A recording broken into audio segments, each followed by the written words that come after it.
ते एवढे मंत्रमुग्ध होतात. ते हळूहळू चालत त्या घराकडे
आज कॅमेरा काय म्हणलं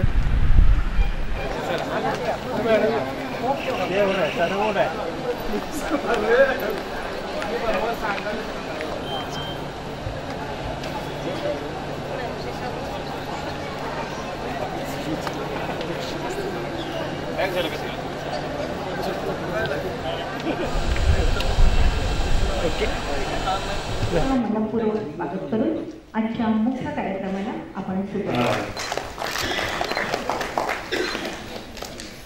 अत्यंत उपयुक्त माझ्या व्हीसी साहेब खुश व्हावे म्हणून काम नाही करायचं.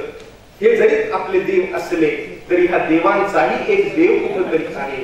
तो जर आपल्या कामावर खुश झाला तर आपलं समाधान मानायला हरकत नाही. त्याला पुरस्काराची गरज. प्रसंगी त्या ठिकाणी उपस्थित असताना मला अत्यंत आनंद होता. कारण एका कुलगुरूला त्या विद्यापीठाची जी हालचाल असते किंवा प्रगती असते होते त्याचा आढावा घेणं आणि प्रत्येक कुलगुरूला प्रामाणिकपणे त्यांच्या विद्यापीठाची चांगली प्रगती झालीच पाहिजे सगळ्याच क्षेत्रामध्ये हीच त्या कुलगुरूची मनापासूनची इच्छा.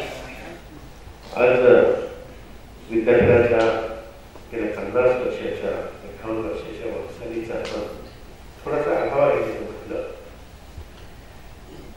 तर गेली कित्येक वर्ष आपण जनगणनाचे काम अतिशय चोखपणे बजावत आहोत. अतिशय दूरदृष्टी लागलेले आणि महनीय दुर्दृष्टी या विद्यापीठाच्या लोकिकामध्ये कायमची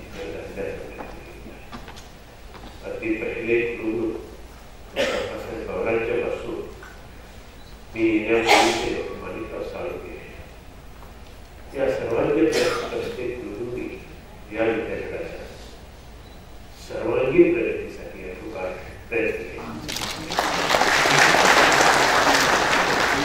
केले. अधिवेशनामध्ये यशवंतराव चव्हाण पॉलिटेक्निक अतिरिक्त Maharashtra society of biotechnology international society of biotechnology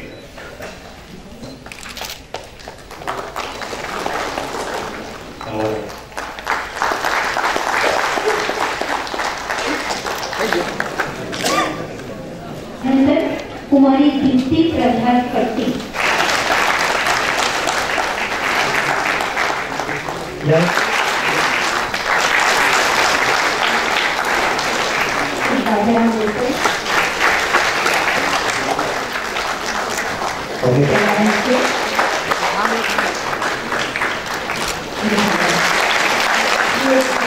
मला काय म्हणायचं आहे की विद्यापीठाची रँकिंगच्या विषयी जेव्हा आपण नॅशनल लेवलवरती इंटरनॅशनल लेवलवरती चर्चा करतो तेव्हा एक गोष्ट समजून घ्यायला पाहिजे की रँकिंगमध्ये साधारणतः 80-85% वेटेज जे आहे ते संशोधनाला आहे. त्यामुळे संशोधनाकडे दुर्लक्ष करून चालणार नाही हे सगळ्यांनी समजून घ्यायला पाहिजे. ते विद्यापीठांनी, प्राध्यापकांनी, प्रशासकांनी, विद्यार्थ्यांनी सगळ्यांनीच हे समजून घ्यायला पाहिजे. आणि रँकिंगच्या बाबतीत सगळेच लोक कन्सर्न्ड आहेत. परंतु विद्यापीठाची रँकिंग खराब होण्यामागे काय कारणं आहे हे जरा चांगल्या प्रकारे समजून घ्यायला पाहिजेत. ज्या प्रकारचा सपोर्ट विद्यापीठाला मिळाला पाहिजे होता याच्या आधी तेवढा सपोर्ट मिळालेला नाही, ती दुर्दैवाची गोष्ट आहे. पण आत्ता भूतकाळामध्ये जाण्यामध्ये काही अर्थ नाही आहे. आत्ता आपल्याला काय करावं लागणार आहे की संशोधन करणाऱ्या लोकांची संख्या वाढवणं फारच आवश्यक आहे विद्यापीठामध्ये, विद्यार्थ्यांची सुद्धा आणि प्राध्यापकांची सुद्धा. तर ह्या लोकांची एक तर संख्या वाढवणं आवश्यक आहे आणि दुसरी गोष्ट अशी की संशोधन जे आहे ते संशोधन फक्तच एखादा कुठलाही पेपर पब्लिश करायचा त्याच्यासाठी संशोधन करायचं नाही, किंवा नुसतेच PhD डिग्री घ्यायची म्हणून संशोधन करणं याला काही अर्थ नाही आहे. संशोधन ते अशाच प्रकारचं असलं पाहिजे की ज्याच्याविषयी नॅशनल लेवलवरती चर्चा होईल त्या उत्तम प्रकारचं संशोधन करायला पाहिजे.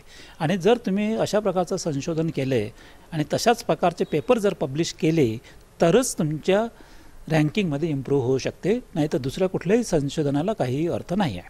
तर हे संशोधनासाठी विद्यापीठाने सुद्धा पुढाकार घ्यायला पाहिजे, प्राध्यापकांनी घ्यायला पाहिजे आणि शासनाकडून पाहिजे ती मदत त्याला उपलब्ध करून देणं आवश्यक आहे. तर मला असं वाटते की विद्यापीठासाठी आणि प्राध्यापकाच्या स्वतःसाठी सुद्धा चांगल्या प्रकारचं संशोधन करणं हे अत्यावश्यक आहे. वर्धापन दिनाच्या संकल्प जे आपण आखलेले आहेत त्याच्यामध्ये सुवर्णमहोत्सवी वर्षाच्या निमित्तानं जे आपण प्रकल्प हाती घेतले ते मार्गी लावणं आणि जे ऑलरेडी आपण मार्गी लावलेले आहेत त्यांचं परिपूर्तीकडे नेणं या दृष्टिकोनातून पुढची वाटचाल असणार आहे.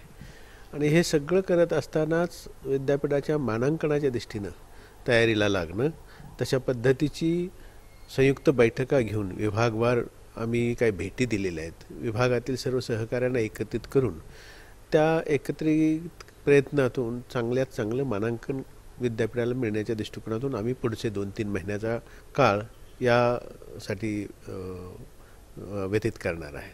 आणि जर चांगलं मानांकन मिळू शकलं तर विद्यापीठाच्या अनुदानामध्ये फरक पडू शकतो, विद्यापीठाला इतर सगळे स्कीम्स आणण्याच्या दृष्टिकोनातून त्याचा फायदा लाभ होऊ शकतो. या दृष्टिकोनातून हे प्रयत्न सुरू असणार आहेत.